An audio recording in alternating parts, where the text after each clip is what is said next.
"Just sign here, Mom, and we can all go home."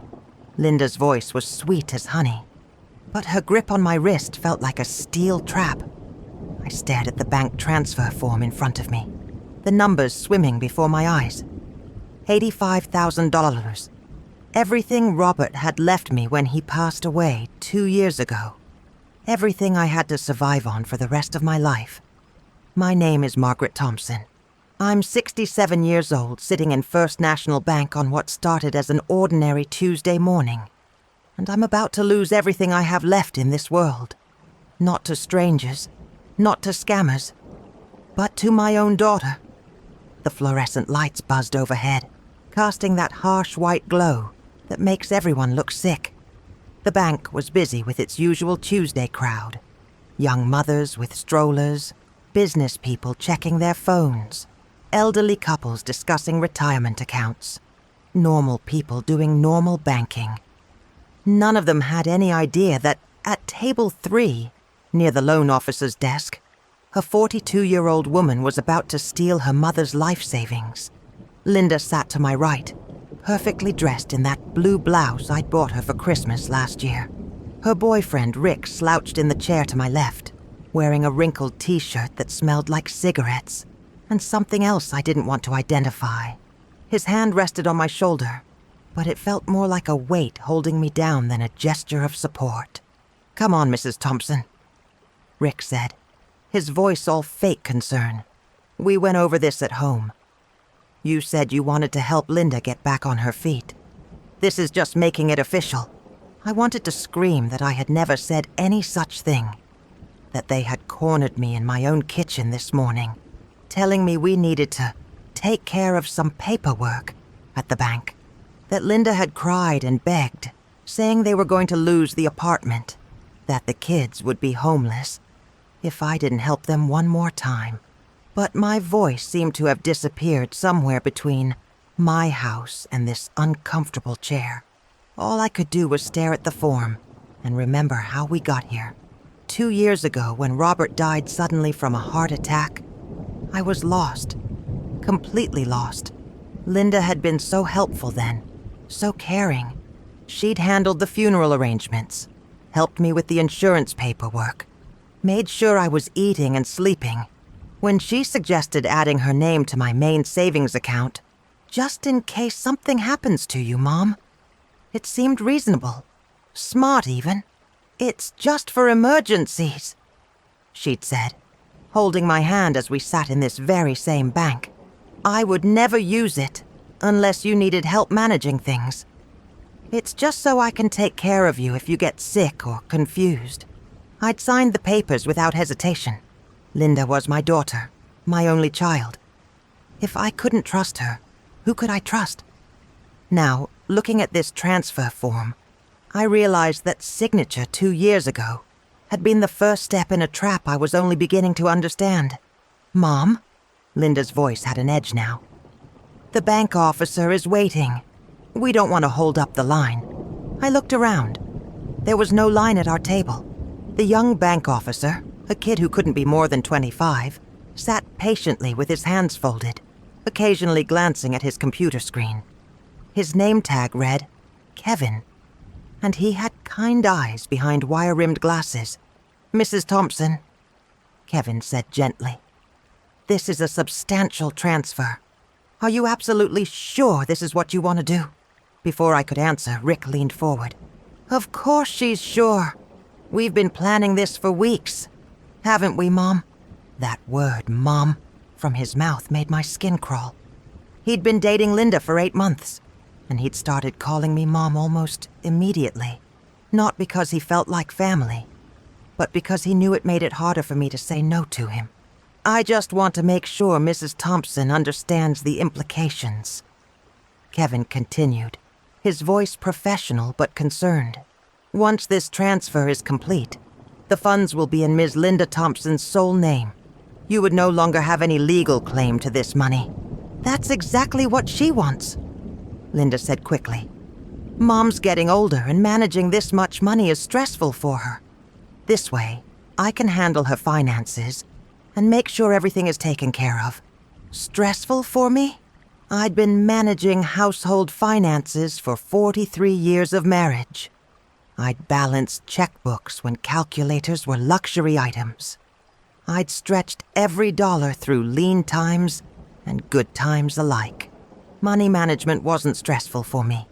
It was second nature. But sitting here now, with Linda's perfectly manicured nails drumming impatiently on the table, and Rick's heavy hand still pressing on my shoulder, I felt more helpless than I'd ever felt in my life.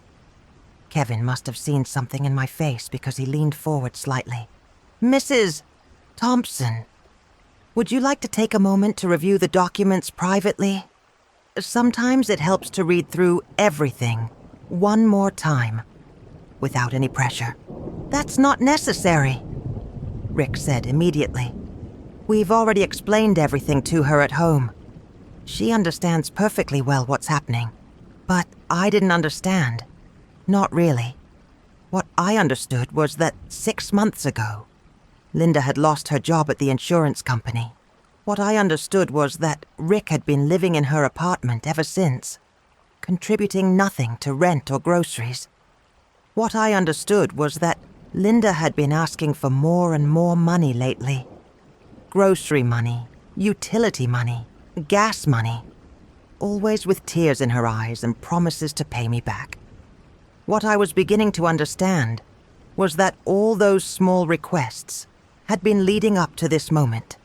This final, complete theft of everything Robert and I had worked for our entire lives. My hand shook as I held the pen. The black ink looked so permanent, so final against the white paper. One signature and it would all be over. One signature and I would be completely dependent on Linda's goodwill for the rest of my life. "Just sign it, Mom," Linda whispered, her voice taking on that little girl tone she used when she really wanted something. "I promise I'll take good care of everything. You won't have to worry about money ever again." That promise sent a chill down my spine, because I realized that Linda was right. I would never have to worry about money again, because I would never have any money again. Kevin was watching me carefully, and I saw him glance toward the back of the bank, where his supervisor sat behind a glass-walled office. There was something in his expression, a concern that went beyond normal customer service. That's when I made a decision that would change everything. While Linda was looking at her phone and Rick was distracted by something across the bank, I grabbed a small piece of scratch paper from Kevin's desk. With trembling hands, I wrote 4 words. "Help. Being coerced. Involuntary." I folded the paper quickly and slid it across the desk to Kevin, when neither Linda nor Rick was looking. Kevin's eyes widened slightly as he read the note, but his professional expression never changed.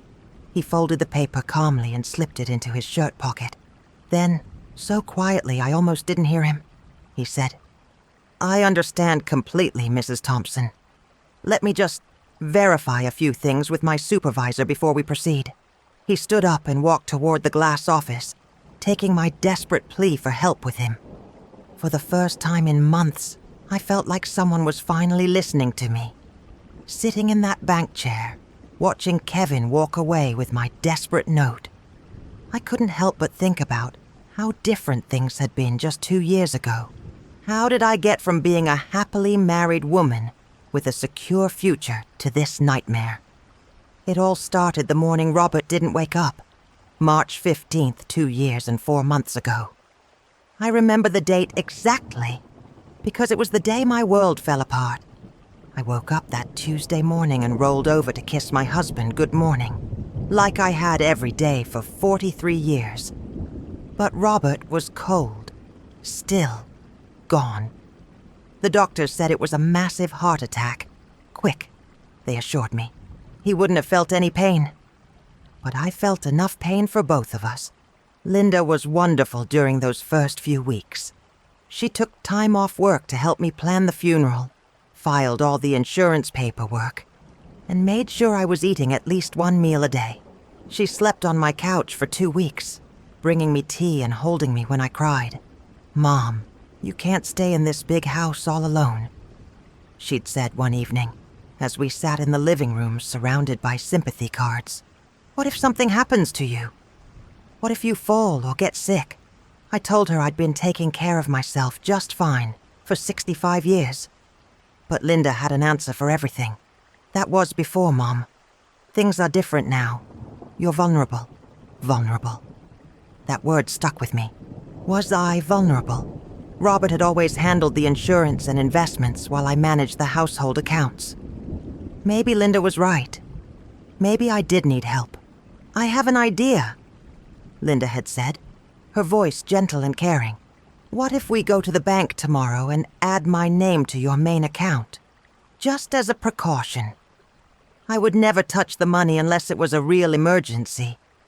But this way, if something happens to you, I can take care of things. It made sense at the time. Linda was my only child, my only family. Who else would I trust with my financial security? So we went to the bank, sat at the same table where I was sitting now, and I signed the papers making Linda a co-signer on my savings account. The account that held Robert's life insurance money. Our joint savings.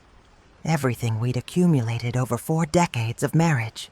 It's just for emergencies, Mom, Linda had promised, squeezing my hand.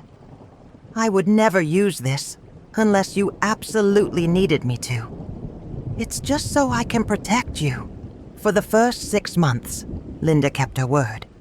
She called every day to check on me, brought groceries on weekends, helped me figure out how to manage the house payments and utilities on my own. I started to think maybe losing Robert had brought us closer together. Then Linda lost her job. It's not fair, Mom, she'd cried into the phone that October morning. They said it was budget cuts. But I know it's because Mr. Peterson never liked me. 22 months I worked there, and he lets me go just like that. I felt terrible for her. Linda had always struggled to keep jobs. She was smart and capable, but she had a way of clashing with supervisors, of taking things personally when bosses gave her criticism or extra work. I'll help you however I can, sweetheart, I told her. Maybe this is a chance for you to find something better. That's when the request started. Mom, I hate to ask, but could you lend me $300 for rent? Just until I find something new.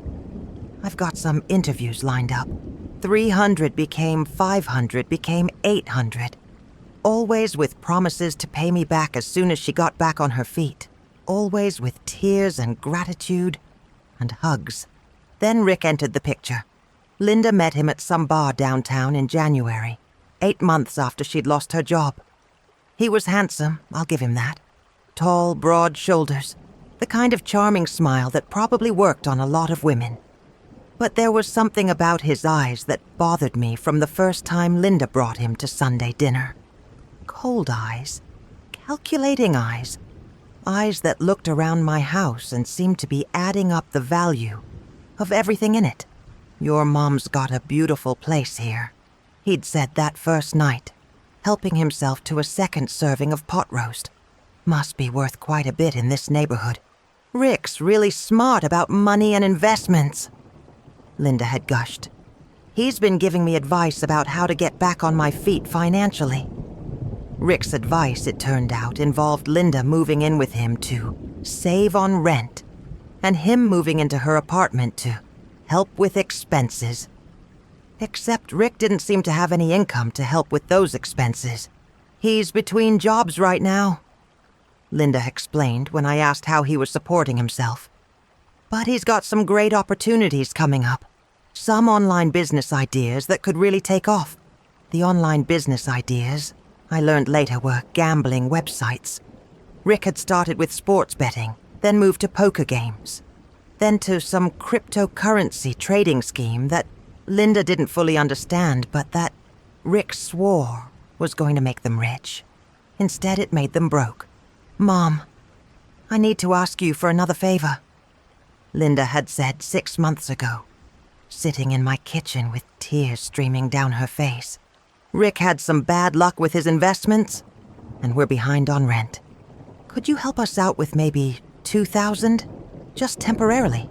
2,000 became 3,000, became 5,000. Always temporary. Always with promises to pay me back with interest once Rick's next big opportunity paid off. And then there were my grandchildren, Tommy and Sarah. Linda knew exactly how to use them. Tommy was 14 now, a good kid who loved baseball and wanted to try out for his high school team. Sarah was 11, sweet and artistic, always drawing me pictures and writing me little notes. "Mom, Tommy needs new cleats for baseball tryouts," Linda would say. "And Sarah wants to take art classes at the community center. I hate that I can't give them these opportunities because of our situation. How could I say no to my grandchildren's dreams? How could I let Tommy miss his chance at the baseball team because his mother couldn't afford $60 cleats? How could I deny Sarah art classes when she had so much talent? So I kept giving, kept writing checks, kept telling myself it was temporary, that Linda would get back on her feet, that things would get better. But things didn't get better. They got worse. Last month, I'd gone to the bank to withdraw money for my own expenses. Groceries, utilities, my medications. And Kevin had looked confused as he pulled up my account. "Mrs. Thompson, there have been several large withdrawals from your account in the past few months that I don't see you initiating here at the branch.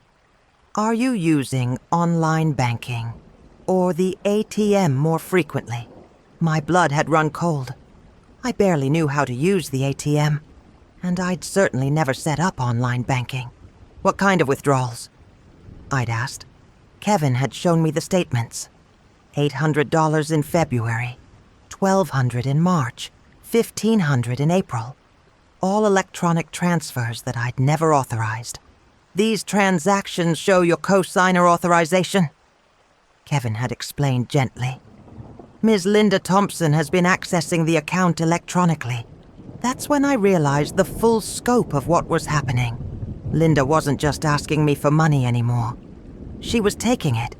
She and Rick were helping themselves to my savings whenever they wanted, treating my account like their personal piggy bank. When I confronted Linda about it, she'd gotten defensive. "Mom, you told me the account was for emergencies," she'd argued. "Well, we've had emergencies. The rent was due. The car needed repairs. Rick had some unexpected expenses with his business. But you didn't ask me," I'd said. "You just took the money." I didn't want to bother you with every little thing," Linda had replied. "I figured you'd rather I handle it myself than call you crying every week." That conversation had been 3 weeks ago. Since then, Linda had been different. Less patient with my questions, more demanding in her requests. And Rick had become more aggressive, more possessive, treating me less like Linda's mother and more like an obstacle to overcome. Which brought me to this morning, when they'd showed up at my door with serious expressions and official-sounding talk about getting my finances organized and making sure everything was handled properly. Now I understood. They hadn't brought me here to organize anything. They'd brought me here to take everything. Kevin was walking back toward our table now, accompanied by an older woman in a navy suit. My heart pounded as they approached. Linda looked up from her phone. "What's taking so long? This is supposed to be simple paperwork." Rick's hand tightened on my shoulder. "Yeah, we don't have all day for this."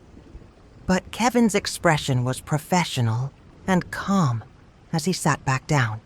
"I just need to verify a few details with Mrs. Thompson before we can proceed." He looked directly into my eyes, and I saw something there that gave me hope for the first time in months. Understanding.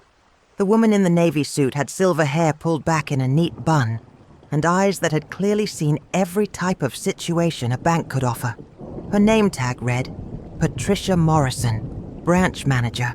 "Good morning," she said with a warm but professional smile as she sat down beside Kevin. "I'm Ms. Morrison. Kevin has asked me to review this transaction with you, Mrs. Thompson, just to make sure everything is in order." Linda shifted uncomfortably in her chair. "Is there some kind of problem?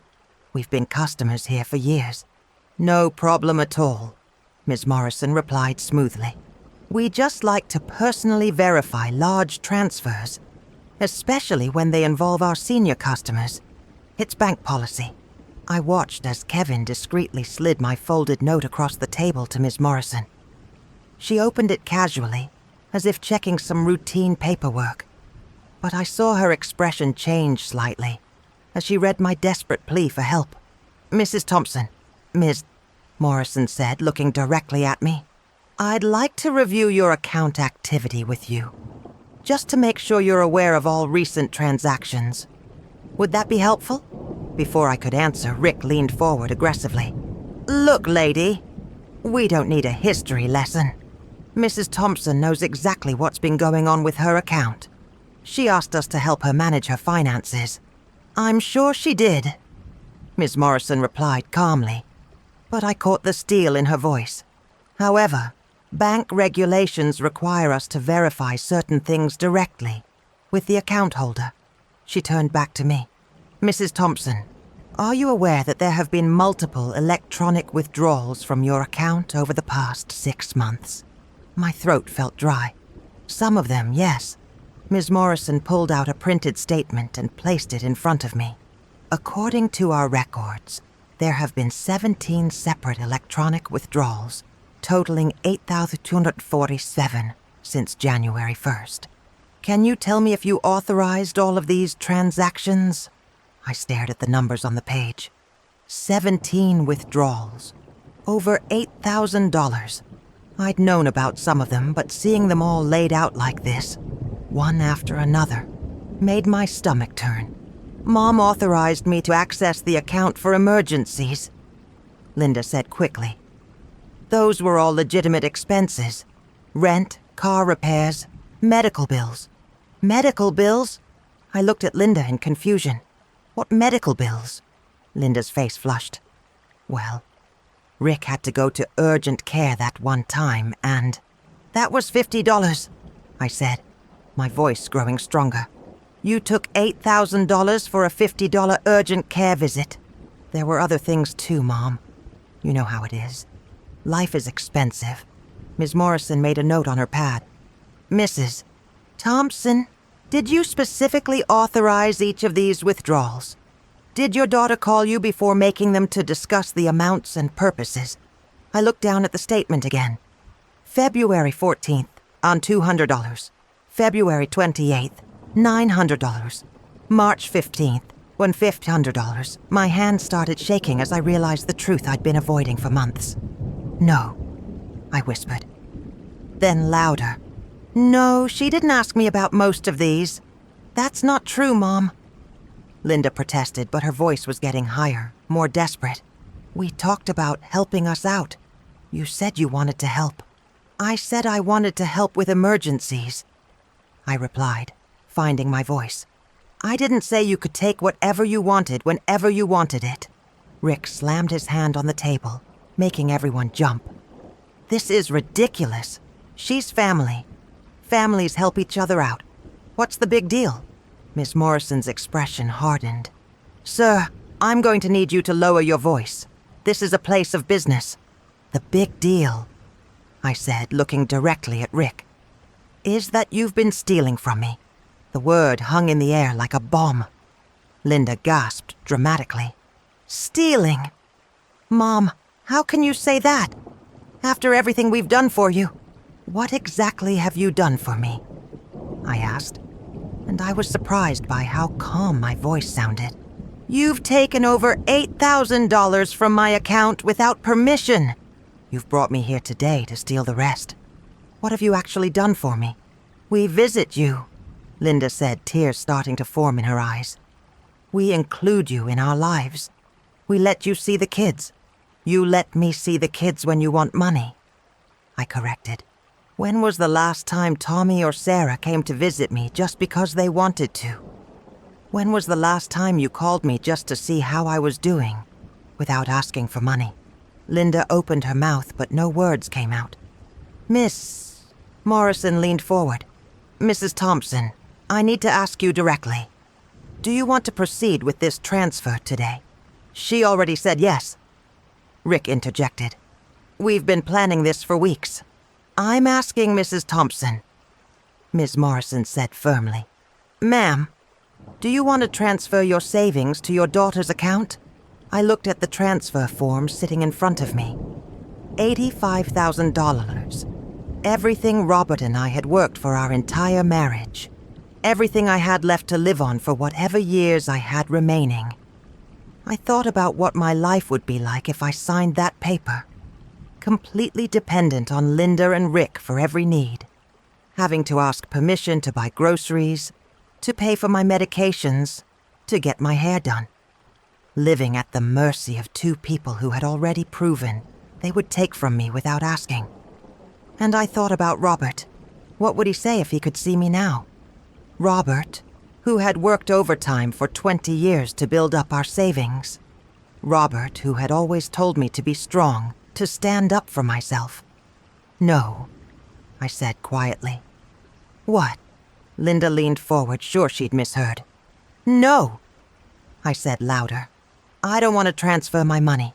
"Mom, you're being ridiculous," Linda said, her tears disappearing instantly. "You're letting these strangers fill your head with crazy ideas." "I'm not crazy, Linda. And these aren't strangers. They're bank professionals doing their job." Rick stood up abruptly. "This is bull. We came here to do simple paperwork. And now you people are acting like we're criminals or something. Are you?" Ms. Morrison asked quietly. "Are we what? Are you criminals? Because taking money from someone's account without their explicit permission, especially an elderly person's account, is considered financial abuse. It's a crime." Linda went pale. "It's not abuse. She's my mother. I was helping her. You were helping yourself," I said. And I felt something inside me break free. Some chain that had been holding me down for years. "You've been using me, Linda. Both of you. And I'm done." I turned to Ms. Morrison. "I want to remove Linda from my account. I want her name taken off completely." "Mom, you can't do that," Linda said, panic creeping into her voice. "What if something happens to you? What if you need help? Then I'll handle it myself, or I'll find someone I can trust. Someone who won't steal from me." "We can certainly make those changes today," Ms. Morrison said. "Kevin, would you please prepare the necessary paperwork to remove Ms. Linda Thompson as a co-signer? Right away," Kevin said, already typing on his computer. Rick was pacing now, running his hands through his hair. "This is insane. Linda, do something. Talk to her." But Linda was staring at me with an expression I'd never seen before. Not sadness, not disappointment. Pure, raw anger. "Fine, Mom," she said in a voice as cold as winter. "If that's how you want it. But don't come crying to us when you're all alone in that big empty house. Don't call us when you need help or when you get sick or when you realize you made the biggest mistake of your life." "I won't," I said simply. Ms. Morrison stood up. "I think this meeting is over. Kevin will help Mrs. Thompson with the account changes. As for the two of you," she looked at Linda and Rick, "I suggest you leave now. Security will escort you out if necessary." As if on cue, a uniformed security guard appeared beside our table. He was young but looked capable of handling any trouble Rick might want to start.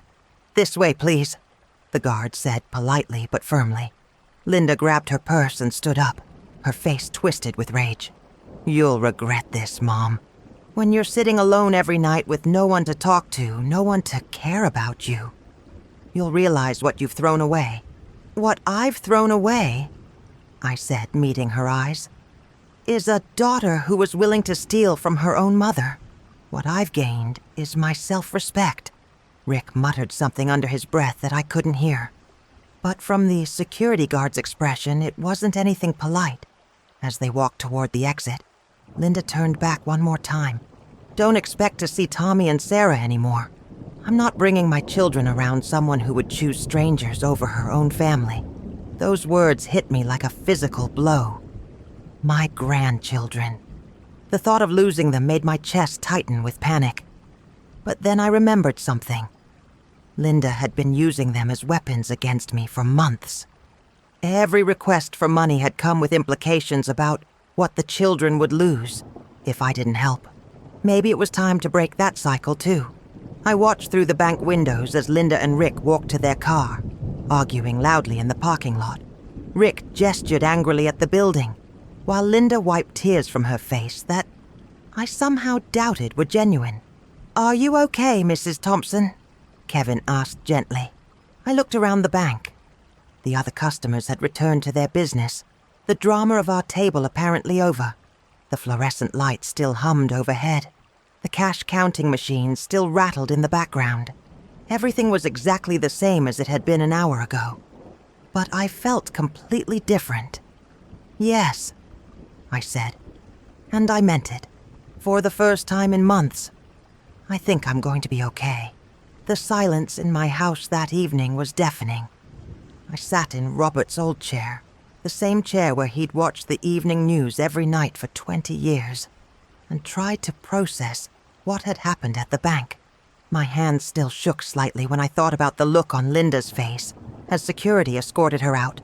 Pure hatred. That's what I'd seen in my daughter's eyes. Hatred for me. By 8 o'clock that night, my phone started ringing. "Margaret? It's your sister Carol. What in the world is going on?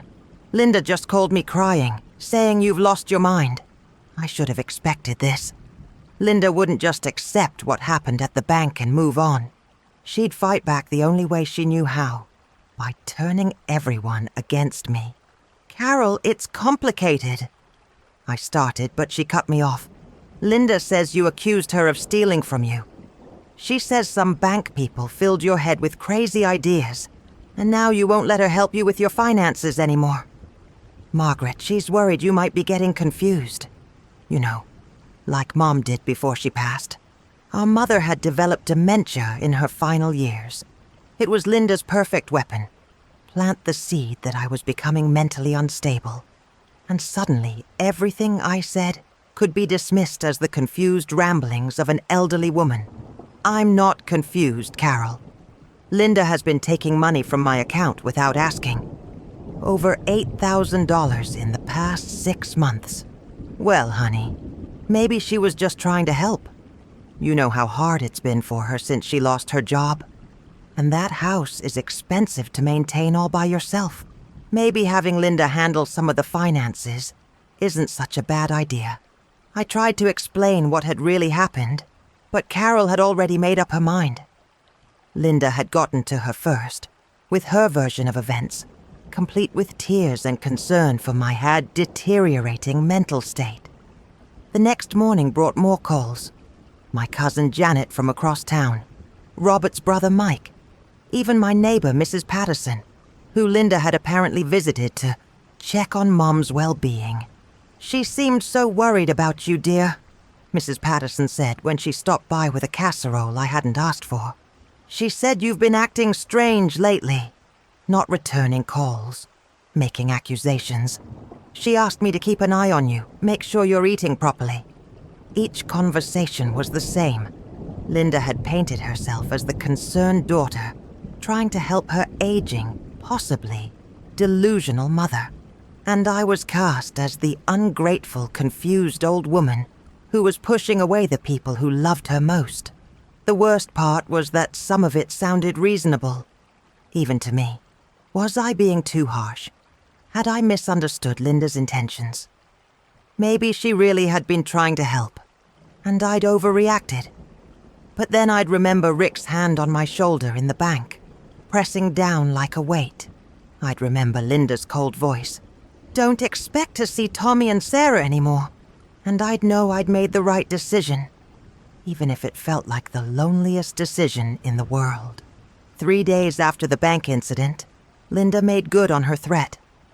I was working in my garden when I saw Tommy and Sarah getting off the school bus at the corner. Without thinking, I waved and called out to them. Tommy looked toward me, and I saw him start to wave back. But then Linda's car pulled up beside the bus stop. I watched from my yard as Linda got out and spoke sharply to both children. pointing in my direction.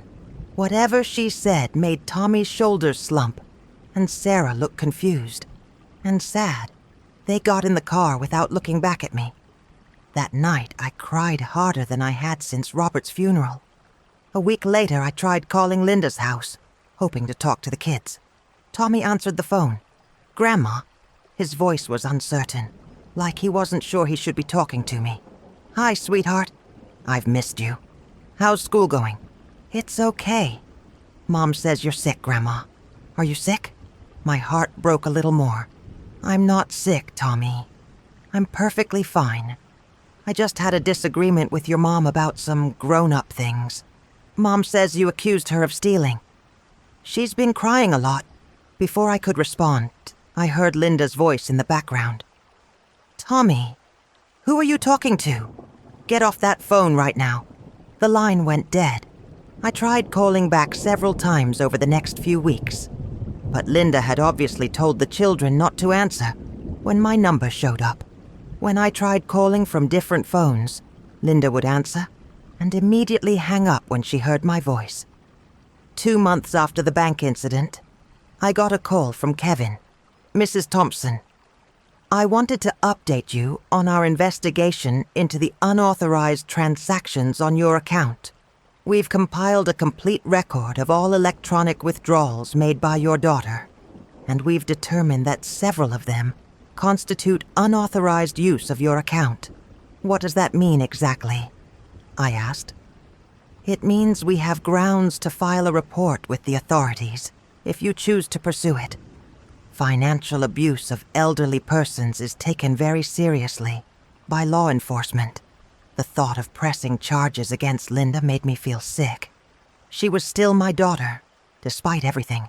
But Kevin continued.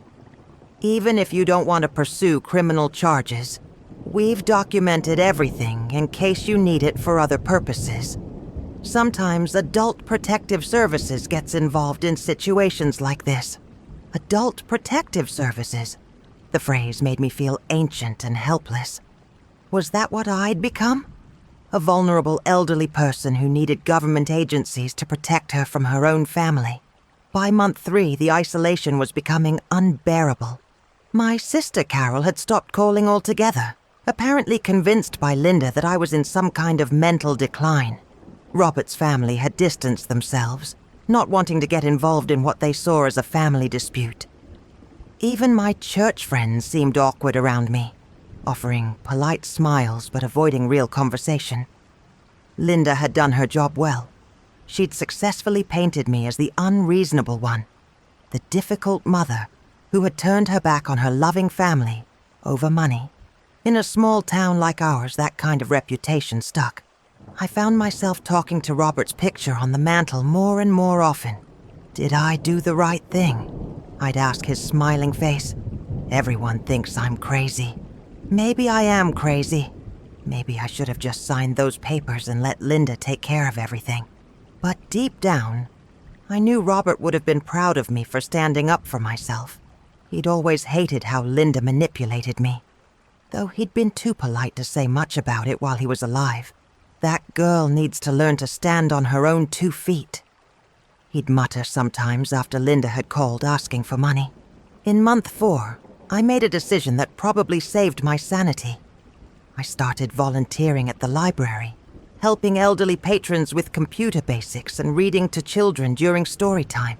It got me out of the house, gave me purpose, and reminded me that I was still a capable person with something to offer the world. It was at the library that I met Eleanor Hartwell, a 78-year-old woman who had been through something similar with her own son. "Honey," she said one afternoon as we were shelving books together, "I can see that sadness in your eyes. It's the same look I had for 2 years when my son was stealing from me to feed his gambling habit." I found myself telling Eleanor the whole story, and for the first time in months, someone listened without judgment. "You did exactly the right thing," she assured me. "I know it doesn't feel like it now, but you saved yourself from years of abuse. These people, even when they're family, they'll bleed you dry if you let them." Eleanor became my lifeline during those dark months. She understood the guilt, the second-guessing, the terrible loneliness that came from cutting ties with family members who were hurting you. Month 6 brought an unexpected phone call from someone I hadn't heard from in years. My nephew David, Carol's eldest son. Aunt Margaret, I hope you don't mind me calling. Mom told me what happened with Linda, and I wanted you to know that I think you did the right thing. I nearly cried with relief. Finally, someone in the family who understood. I've been watching Linda operate for years, David continued.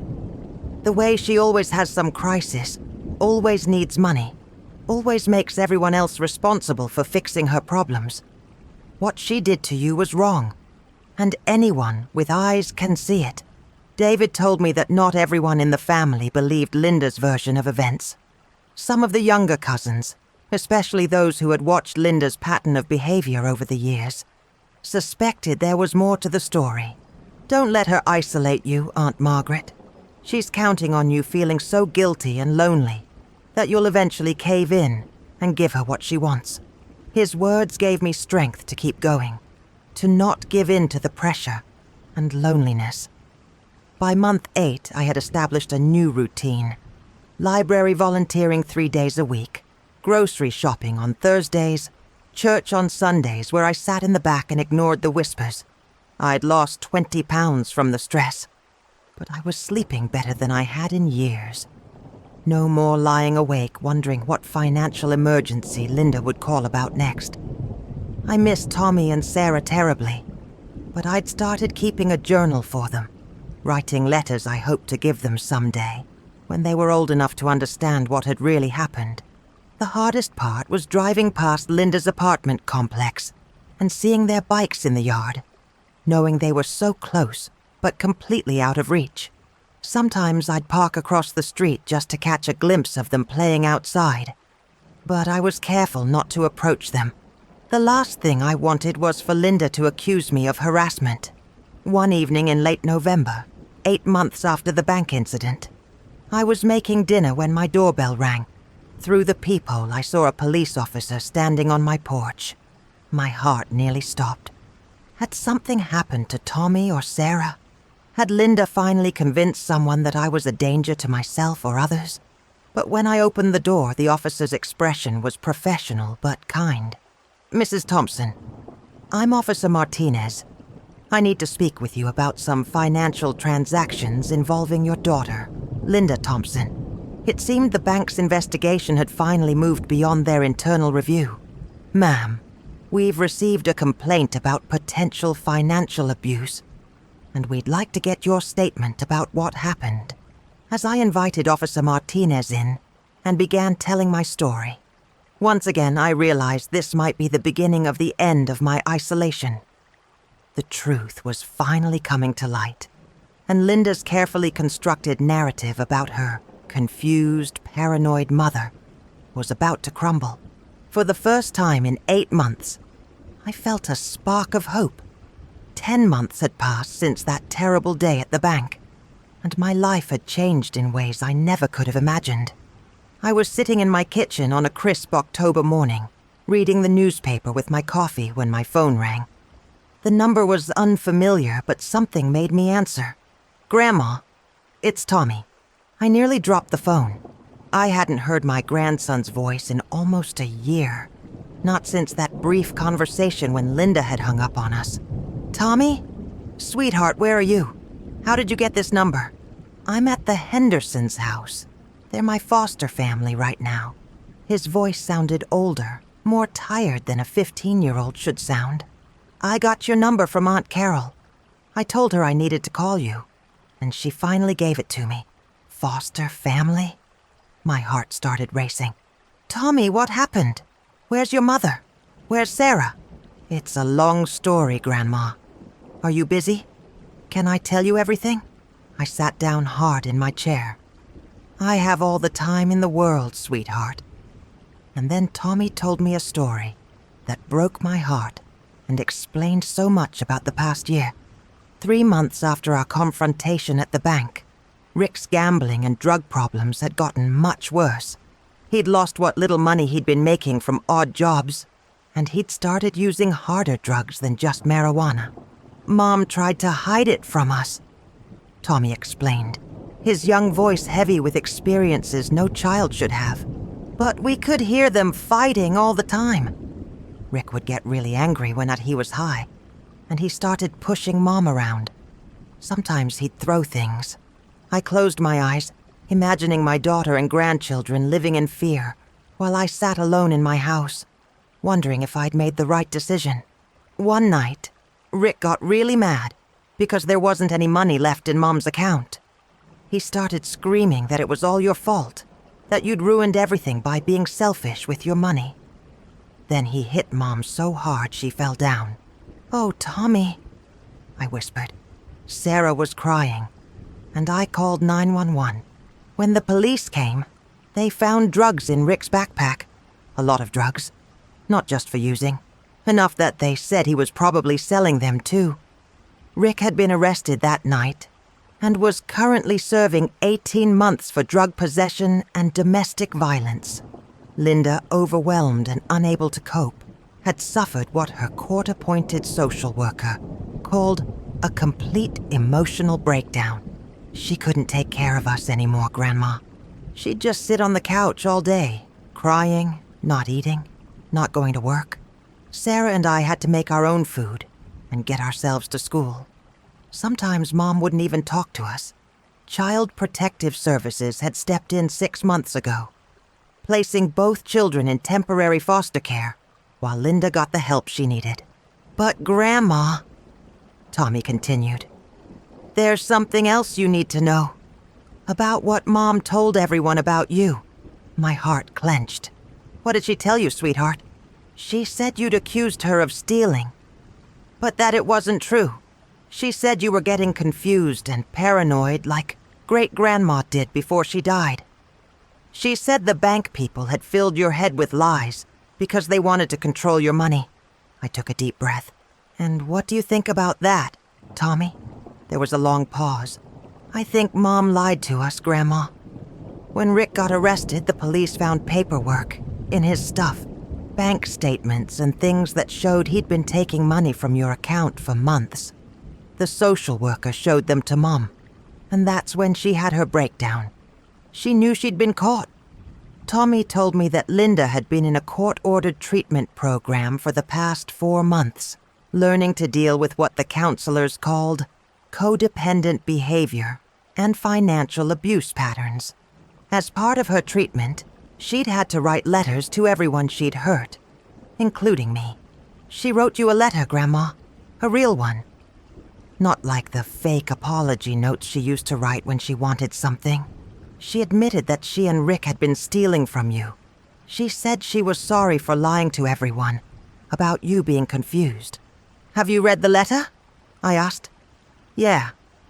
Mom showed it to me and Sarah before she sent it. She was crying when she read it to us. She said she was ashamed of what she'd done, and that she understood now why you had to protect yourself from her. I walked to my mailbox later that morning and found Linda's letter waiting for me. It was 3 pages long, handwritten in her careful script, and it was the most honest thing my daughter had ever said to me. "Dear Mom, I know you probably don't want to hear from me, and I understand why. I've spent the last 4 months in therapy, and I'm finally starting to see how badly I treated you. Not just at the bank, but for years before that. Dr. Reynolds says I have something called financial codependency disorder. It means I learned to use money and financial crises to control the people who loved me. I turned you into my personal bank account, and when you tried to set boundaries, I punished you by taking away your grandchildren. I want you to know that Rick and I stole $8,247 from your account without your permission. We told ourselves it was okay because you had plenty of money and because we were family. But it was theft, plain and simple. I've arranged with the court to pay you back every penny, with interest, even if it takes me years. I also lied to everyone about you being confused or paranoid.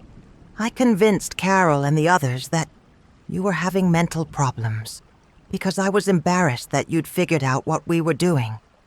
I was angry that you were strong enough to stop us. Tommy and Sarah never stopped asking about you.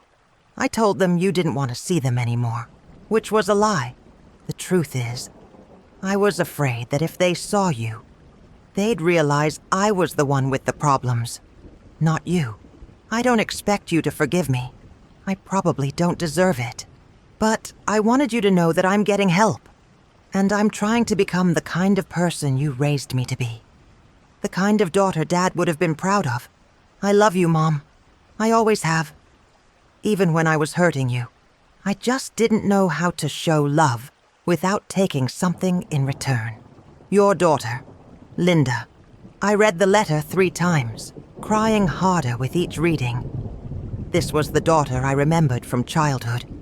Honest, vulnerable, capable of growth.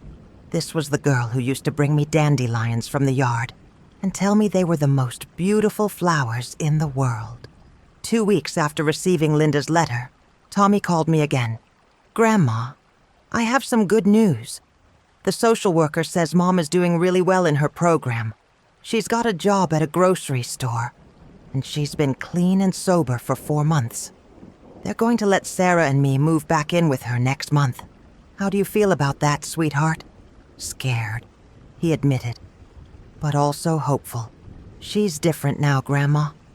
When she comes to visit us at the Hendersons, she doesn't make promises about buying us things or taking us places.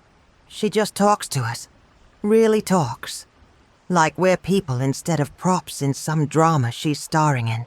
Tommy paused, then asked the question I'd been hoping for, and dreading at the same time. Grandma, would you maybe want to see us sometime?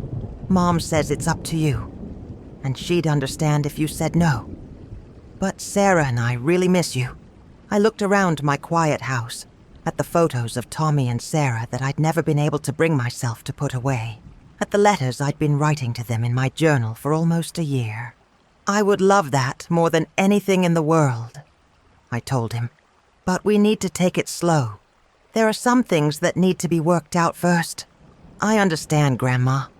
Mom said you probably wouldn't trust her right away, and that you shouldn't. She said trust has to be earned back, not just given. That conversation gave me hope for the first time in months.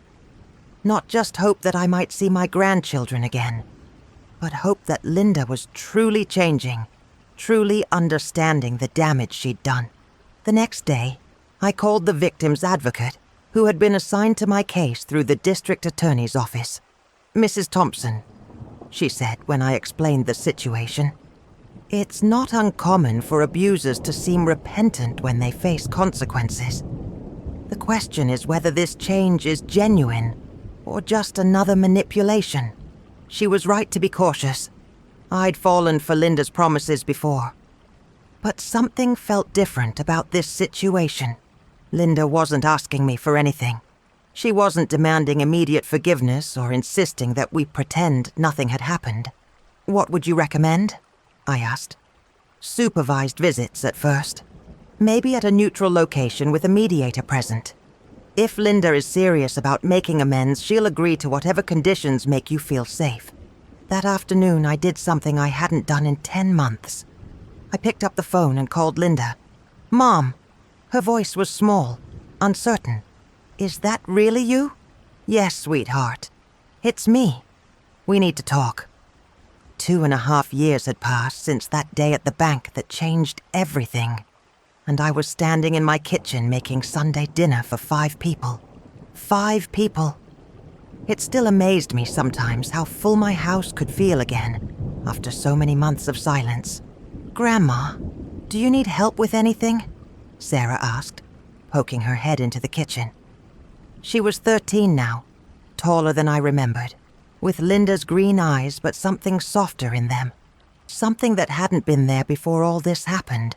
You could set the table, sweetheart, I told her, handing her the good china that I'd stopped using when I thought I'd never have family dinners again. In the living room, I could hear Tommy talking to his mother about his college applications. 17 years old now, and planning to study social work. I want to help families like ours. He'd told me last month. Families that get lost and have to find their way back to each other. Linda sat on the couch listening to him. Really listening in a way I don't think she'd ever done before. She looked different too. Thinner, tired sometimes, but with a kind of peace in her face that I'd never seen when she was with Rick. "Mom," Linda called out. Eleanor just pulled up outside. Eleanor Hartwell had become like family to me over the past 2 years. She was the one who'd encouraged me to volunteer with the Senior Financial Protection Alliance, where I now spent 3 days a week helping other elderly people who'd been scammed or abused by family members. "Margaret," Eleanor said as she came through the front door carrying a homemade pie. "How are you holding up? I know these family dinners are still new territory for you." She was right. Even after 6 months of regular Sunday dinners, part of me still waited for the other shoe to drop, for Linda to ask for money, or to manipulate the situation somehow. Old habits of mistrust died hard. "I'm doing okay," I told her honestly. Better each time. The truth was, our reconciliation had been painfully slow and careful. That first supervised meeting 18 months ago had lasted only 30 minutes, with a family counselor present to make sure everyone felt safe. Linda had cried through most of it, apologizing over and over while Tommy and Sarah sat quietly, not sure what to expect. "I don't want your apologies right now," I told Linda that day. "I want to see change, real change, over time, and slowly, carefully." She'd shown me that change was possible. Linda had kept her job at the grocery store, even when it meant working nights and weekends. She'd continued going to therapy even after the court requirement ended. Most importantly, she'd never once asked me for money, not even when her car broke down and she had to walk to work for 2 weeks until she could afford the repairs. The hardest part, she'd told me during one of our monthly coffee meetings, was learning that love doesn't come with a price tag. I'd been treating you like an ATM for so long. I'd forgotten how to just be your daughter. Those monthly coffee meetings had gradually become bi-weekly, then weekly phone calls, then Sunday dinners when the kids moved back in with Linda permanently 8 months ago. But we had rules now, clear boundaries that everyone understood. Linda never discussed money with me unless I brought it up first. She never made plans that involved my participation without asking me directly, not through the kids. And she never ever used Tommy and Sarah as messengers or emotional leverage. "Dinner's ready," I called out, and everyone gathered around my dining room table. The same table where Robert and I had shared thousands of meals, where Linda had done her homework as a child, where I'd sat alone for so many lonely months, wondering if I'd made the right choice. As we passed around the pot roast and mashed potatoes, Tommy started telling us about his volunteer work at a youth center downtown. "There's this kid there, Marcus, who's 15. His mom keeps asking him for money from his part-time job to pay for her boyfriend's gambling debts. It sounds familiar, you know?" Linda looked down at her plate. Even now, references to our past still made her uncomfortable, which I thought was probably healthy. "What did you tell him?" I asked Tommy. "I told him what you taught me, Grandma. That love shouldn't come with bills attached. That real family helps each other without keeping score." After dinner, as Eleanor and I cleared the dishes, Linda approached me with something I'd never seen before. Nervousness about asking me a simple question. "Mom, I wanted to run something by you. Tommy's going to need help with college expenses next year, and I've been saving what I can. But it won't be enough for everything." My old reflexes kicked in immediately. Here it comes, I thought. The request for money. The manipulation disguised as concern for Tommy's future. But Linda continued, "I wanted you to know that I'm planning to take out student loans to cover what I can't afford. I'm not asking you to pay for anything. I just wanted to be transparent about our financial situation so you'd know what's going on." I stopped drying the plate in my hands and looked at her.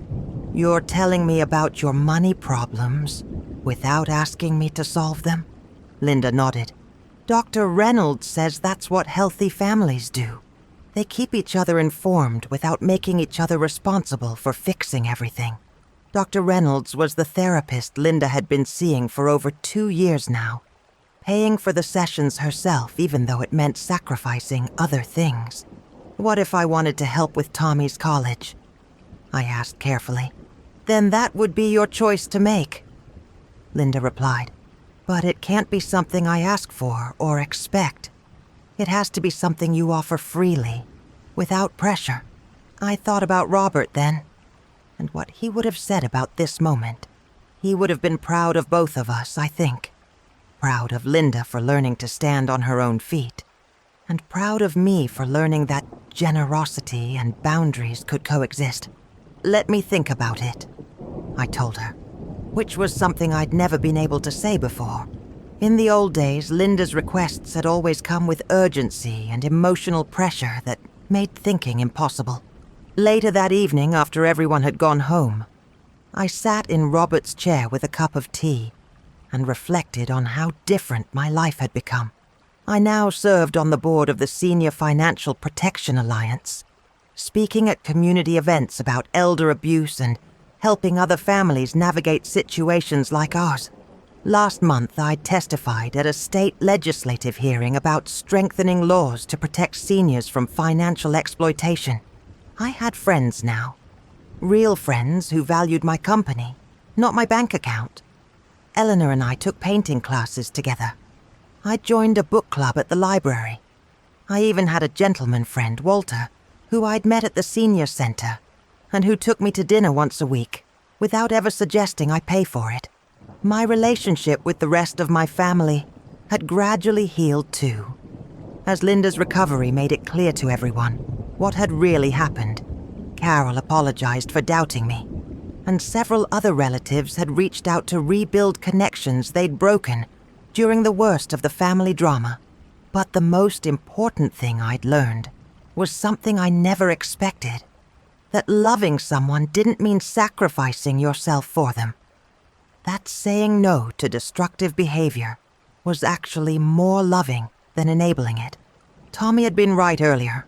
Real families help each other without keeping score, but they also protect each other from harm, even when that harm is coming from within the family itself. As I got ready for bed that night, I looked at the framed photo on my nightstand. Robert and me on our 40th wedding anniversary. Both of us smiling and holding hands. For the first time since he'd passed away, I felt like he would recognize the woman I had become. Strong, independent, capable of love without losing myself in it. Tomorrow I would decide whether to help with Tommy's college expenses, and whatever I decided would be my choice, made freely, without guilt or manipulation or fear. I turned off the light and settled into bed, listening to the quiet sounds of my house.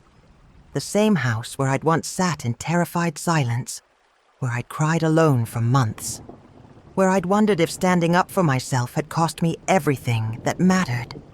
Now it was the house where my family came for Sunday dinner, where my friends stopped by for coffee, where I lived not as a victim or a wallet, but as Margaret Thompson, a woman who had learned that the most loving thing you can do is set boundaries that protect everyone's dignity.